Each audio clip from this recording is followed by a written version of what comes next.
Today, we'll be taking a look at a Mercedes C200, which is a part of the W206 generation, which replaced the C180, which was a part of the W205 generation. The first difference, the C200 is slightly longer, slightly wider, but slightly lower to the ground than the outgoing C180. It doesn't look it when you see it in person because of how this has a more rounded design.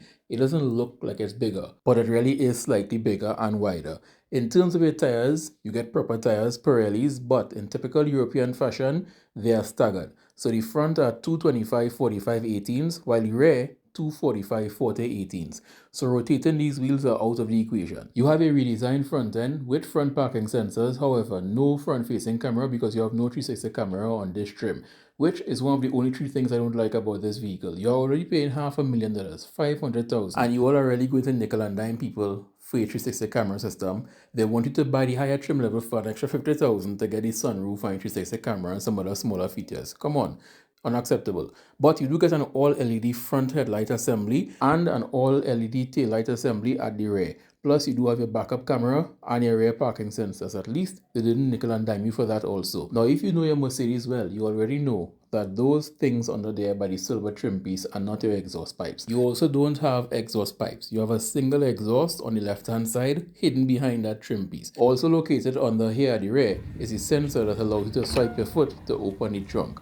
And this being a C-Class, you get a pretty large trunk. It's deep, it goes all the way in. It's not as wide given, I think, the mechanism to lift the trunk up and down, and plus your suspension components are located on either side. So it kind of makes it narrow the further in you go. But in terms of depth, it really gets in there. I think you can fit 3 large and 1 small suitcase in here comfortably. And when time to close, you hit button to close on the trunk lid, or you can close it from the key fob, or you can open and close from the switch inside the cabin itself. Stepping into the rear, you have an all black interior and it's a Mercedes. So comfortable seats that really hold you in place, it's a must and it's found here. It's a really nice place to be if you're a passenger at the rear. In terms of seating, you have ample room. I am 180 centimeters and my knees aren't rubbing against the rear of the front seats. However, you do have a transmission tunnel, which is going to make it slightly more uncomfortable for rear seat center passengers.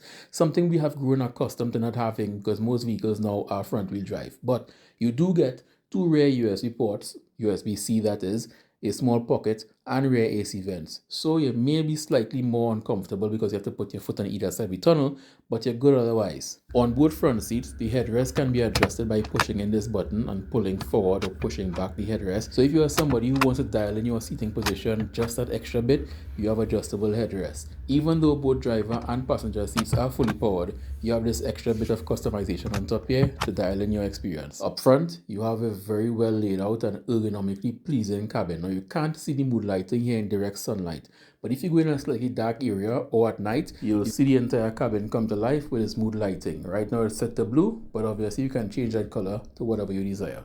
But aside from it being an ergonomically pleasing and aesthetically pleasing cabin to be in, you have a total of 7 airbags. You have driver front and passenger airbags, 2 curtain airbag, driver knee airbag, driver side airbag, and front passenger side airbags. Now, at the heart of this cabin sits something I really appreciate. You have an 11.9-inch infotainment screen, and it's in the exact place I would put it. Not tacked onto the dash like an afterthought, but down here, away from the glare, away from the sun, just sitting neatly at the bottom here within arm's reach. I love this placement. Now, with this latest MBUX system, gone is the multi-touch system that had the wheel and the touchpad on top.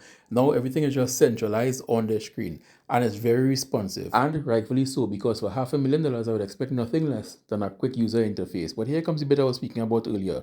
No 360 camera. You have a high resolution backup camera, one of the highest resolution I've seen in any vehicle. It's crystal clear. You have almost 360 parking sensor coverage. But somebody at Mercedes was like, should we add in the 360? I mean, it's a basic feature of most vehicles. And somebody in the room was like, nah, they're good at one. But to make up for that, what you do get is this cool feature which allows you to see your horsepower in real time, your Newton meters, your boost pressure. And look at this, cool animation.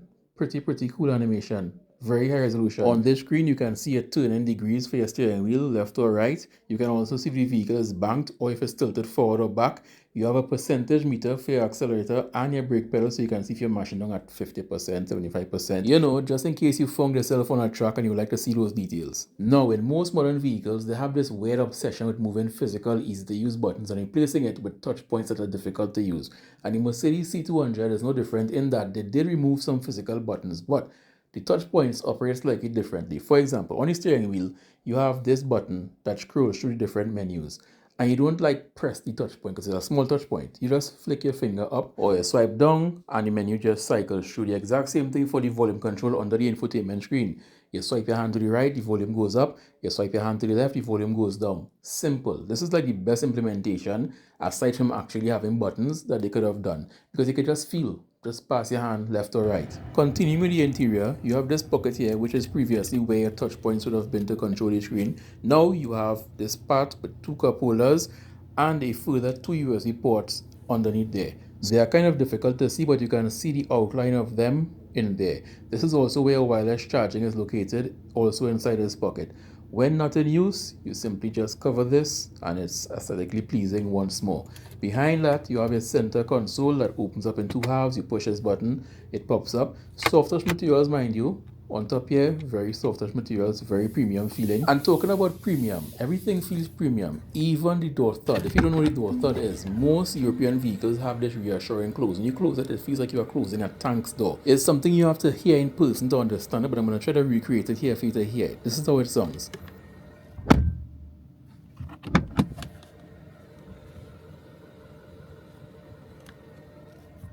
I don't know how they get it also sound like that, but it always sounds more premium. Even the AC vents has this premium feel to them, and I love the fact that you have three, because in most other vehicles the center only has two and then you get two and the passenger gets two, but in this case you can get three and they get two, or you get four and they get one, because they're just lucky to even get in a ride in the first place. Plus it's dual zone climate control, so you can be cool, they can be warm, they can be cool, you can be warm.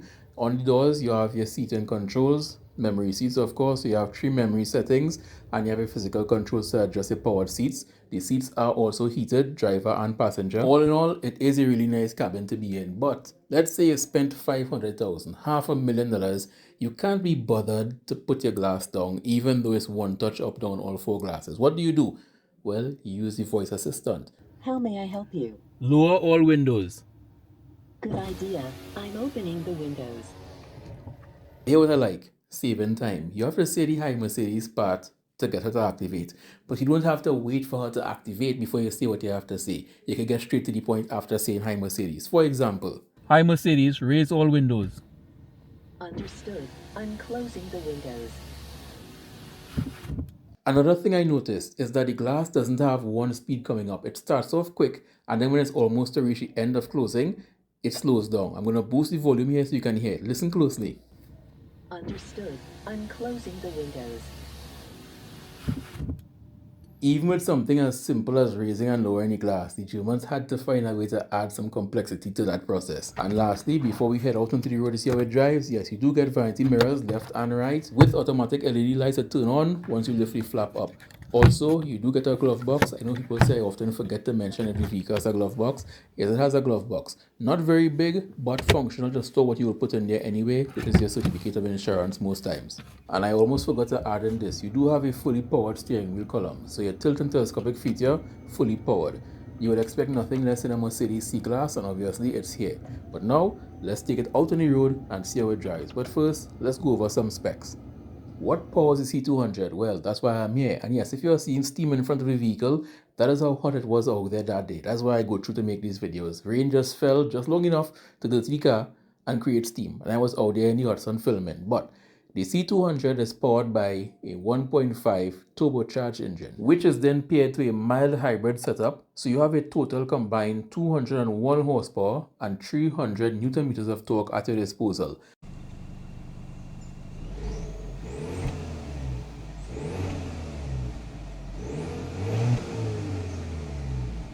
Driving the C200 is a joy, and here is why. It's a rear-wheel drive vehicle.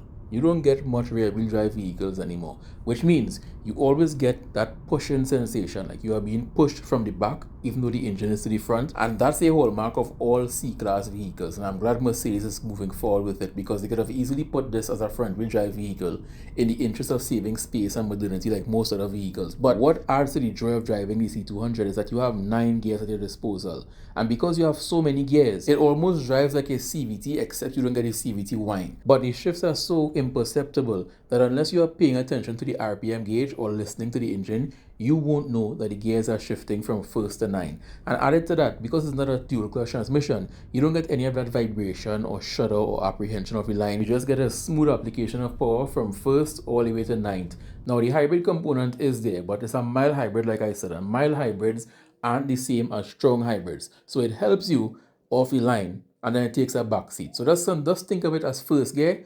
By the time you're in second gear, you are over 30 kilometers an hour and the hybrid component is already in the backseat relaxing. Now, is it comfortable to drive? The answer is yes. If I have to buy this vehicle, I would buy it exactly as it is, not the AMG line, because the AMG line always tends to make the ride more firm. And yes, I know they are going for a sportier ride, but you're back on uneven road surfaces. Don't do that to yourself. Buy it as is. Look how the vehicle is just planted on this road here. Now, obviously, around the Savannah isn't that rough, but look at the suspension work. If you were to compare the ride quality of this, the regular C200 to the AMG C200 night and day, even on a softer suspension setting, the AMG will always ride rougher. Now, here's the thing. The C200 is a refined vehicle in its class. It's meant to go to and from meters, to and from board meters, wherever you have to go in refinement. Even though when you drive it like you're driving it up Chancellor now, in the twists and turns, it's a very planted and balanced vehicle, even in tight turns. But if you listen closely, you can hear the turbo doing wonderful things up front. But unfortunately for people like myself, because of the type of people that this vehicle was geared towards, they don't really care about hearing a turbo. So the turbo song was as muffled as humanly possible in the engine bay. They probably surrounded it by insulation, foam, and whatever else they do to mask the song. But it's there. So I said to myself, let's put a mic in the engine bay and hear how it sounds. And that's where this clip that I posted on social media came from. I was mounting the both mics in the engine bay and making sure they were secured and not getting sucked into any place.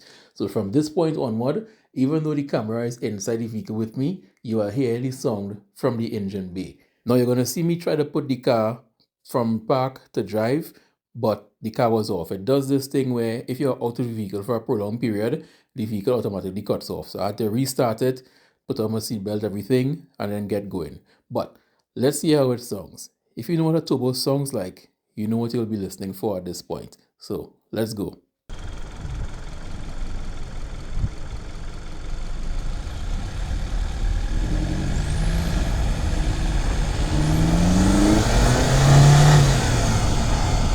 It's India, you know, it's India. You're hearing the song from close to the intake box, and then I had another mic further into the engine bay. So you're hearing a mixture of both of them, but it's in there.